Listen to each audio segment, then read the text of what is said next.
Colleen, why don't you describe for us the disruption that you're seeing? Retail, really, when you think about it, is in the eye of the storm right now, right?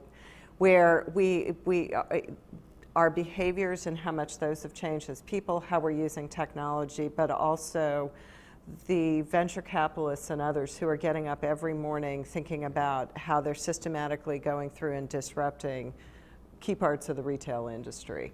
And so it's tough. It's a lot of signals, and it's a lot of choices that have to be made. You know, I think about what the manufacturers are getting into from a kind of direct-to-consumer perspective, right? That's, they're looking to disrupt their own business, and the lines between a retailer and a manufacturer are becoming blurred. And there's an opportunity for retailers to really think about how do they differentiate their value proposition, how do they create a different experience, how do they find unique products that can differentiate themselves. Duncan, your views on disruption?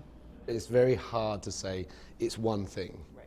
If it was just this, I could focus my entire organization, all my investment, all of the political energy behind that. Unfortunately, you can't. We talk a lot with our clients around sort of business agility and what does that really mean. And I think we've been talking to them for 3 or 4 years around that. I think what's happening though is it's really coming to life today. And now they're starting to feel the pain of potentially not being as agile as they thought they were at the time. Michelle, I know that you deal a lot with culture change, people change, just organizational change. What are your views on disruption from that perspective? Some of these organizations we talk to, they're global, they're huge, and they've got now multi-generations working there, and people that have been there 30 years who haven't seen other ways of doing things. So you just think about trying to change something that large, that diverse, and they've been good at doing it this way. And you don't want to throw out everything because there's really good elements of these cultures that we're seeing, but how do you shift it? And I think it comes down to leadership and trying to identify what those things are.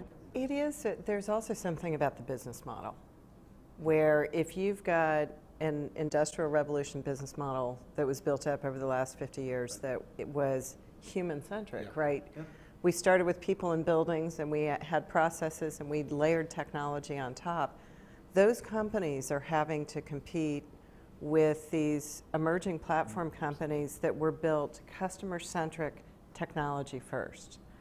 And there's what we're seeing when we interface with clients is there's this chasm that they have to figure out how to get across. And increasingly the conversation is becoming NewCo.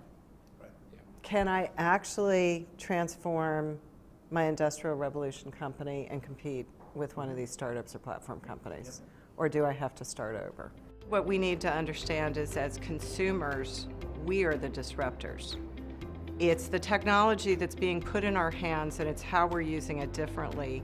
But it's also that the companies, especially startups, are designing solutions that meet unmet needs of customers. And much of that is actually driven from our changing expectations around experience.